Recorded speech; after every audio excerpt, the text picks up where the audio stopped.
จ้าจุ่มเรียบสู้บอมโอนแต่งอគ្នាថ្ងៃនេះមកប្រាប់ពីវិធីធ្វើឆាក្តៅសាច់មាន់ណាតែប្លែកបងប្អូនរសជាតិវិញគឺមួយយ៉ាងរសជាតិឆ្ងាញ់មែនតើ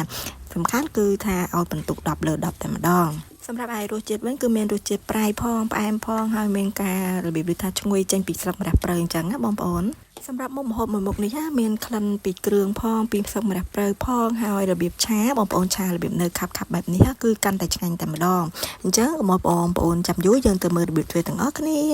ចាហើយនេះគឺជាផ្នែកសាច់របស់យើងគឺមានជាមួយនឹងមាន់មួយចំហៀងហើយនៅមានជើងមាន់ផងដែរបងប្អូនឆាជើងមាន់សុទ្ធក៏ឆ្ងាញ់ចា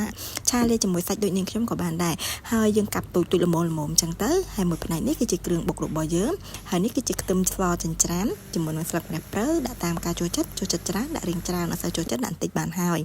ឥឡូវនេះយើងចាប់ផ្ដើមរំលីងខ្ទឹមសរបស់យើងឲ្យវាឡើងឈ្ងុយបន្តិចសិនណាហើយការប្រើភ្លើងបងប្អូនត្រូវចាំថាកុំប្រើខ្លាំងពេកបើអញ្ចឹងធ្វើឲ្យខ្ទឹមខ្លោចអត់ឈ្ងុយល្អទេ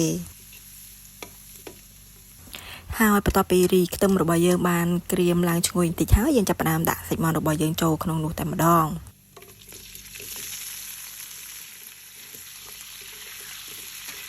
បន្ទាប់មកនេះយើងដាក់គ្រឿងផ្សំចូលមានជាមួយនឹងប៊ីចេងបន្តិចម្សៅរ៉តឌីបន្តិចការដាក់គ្រឿងផ្សំហ្នឹងទៅតាមទំហំនៃសាច់របស់យើងដែរបងប្អូនចាមានជាមួយនឹងទឹកត្រីជាមួយនឹងទឹកប្រេងខ្យងនឹងខ្ញុំដាក់ចំនួន2ស្លាបព្រាដែរហើយដូចនាងខ្ញុំបញ្ជាក់អញ្ចឹងគ្រឿងផ្សំគឺមានតែប៉ុណ្្នឹងឯងតែការលៃលកគ្រឿងផ្សំទៅតាមចំណង់ចំណូលចិត្តរបស់បងប្អូនចូលចិត្តរៀងប្រៃរៀងផ្អែមដាក់តាមការចូលចិត្តបន្ទាប់មកយើងលោកសាច់មាន់របស់យើងជាមួយនឹងគ្រឿងហ្នឹងឲ្យវាចូលសព្វគ្នាបានល្អជាមុនសិន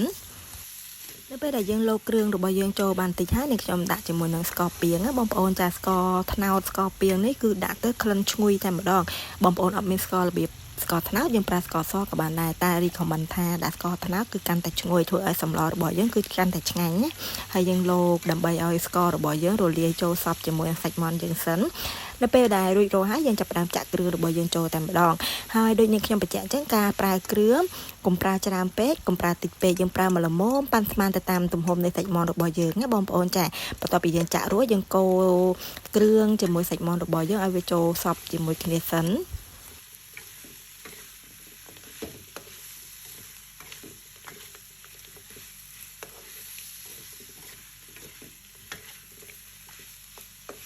នៅពេលដែលយើងកូររួចរាល់ហើយឥឡូវនេះយើងបន្ថែមជាមួយនឹងទឹកអ៊ុនក៏បានទឹកធម្មតាក៏បានដែរយើងដាក់បន្តិចចឹងទៅដើម្បីរំងាស់សាច់មាន់របស់យើងប្រហែលជា5ទៅ10នាទីចឹងទៅដើម្បីឲ្យវាងុំឆ្អិនបានល្អ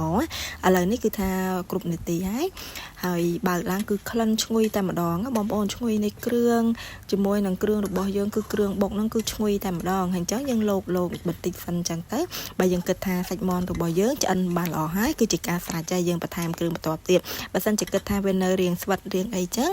យើងដាក់ទឹកបន្តិចទៀតរំងាស់បន្តទៀតចឹងណាបងប្អូនអញ្ចឹងបានន័យថាសាច់មាន់របស់នាងខ្ញុំហ្នឹងគឺឆ្អិនបានល្អហើយប៉ុណ្ណឹងអញ្ចឹងនាងខ្ញុំចាប់ផ្ដើមដាក់ជាមួយនឹងស្លឹកម្រះព្រៅចូលការប្រើស្លឹកម្រះព្រៅក៏ដូចគ្នាដែរបងប្អូនចូលចិត្តច្រើនដាក់រៀងច្រើនអត់សូវចូលចិត្តដាក់តែល្មមបានហើយបន្ទាប់មកយើងលោកតែបន្តិចទៅគឺជាការស្រេចហើយកុំភ្លេចថាភ្លក់ថាប្រៃល្មមផ្អែមល្មមដែលការចូលចិត្តហើយគឺបិទភ្លើងគឺជាការស្រេចមួយវិញទៀតកុំភ្លេចដាក់ម្ទេសណាបងប្អូនបើសិនជាចូលចិត្តញ៉ាំហឹរដាក់កាន់តែច្រើនកាន់តែឆ្ងាញ់ហើយម្ហូបដែលរបស់នាងខ្ញុំធ្វើហ្នឹងអត់សូវចេះហឹរអញ្ចឹងយើងខ្ញុំអត់បានដាក់ម្ទេសច្រើនឲ្យបងប្អូនមើលទេហើយមួយវិញទៀតការឆាហ្នឹងបើសិនជាបងប្អូនឆានៅខាប់បែបនេះគឺកាន់តែឆ្ងាញ់តែម្ដងអញ្ចឹងការធ្វើរបៀបថាសាច់មាន់ឆាក្តៅរបស់នាងខ្ញុំដែលបានជំរាបជូនបងប្អូនហ្នឹងរួចរាល់ហើយតែប៉ុណ្្នឹងឯងអញ្ចឹងនាងខ្ញុំសូមអរគុណយើងនឹងជួបគ្នានៅវីដេអូក្រោយៗទៀតណាអរគុណបាយបាយ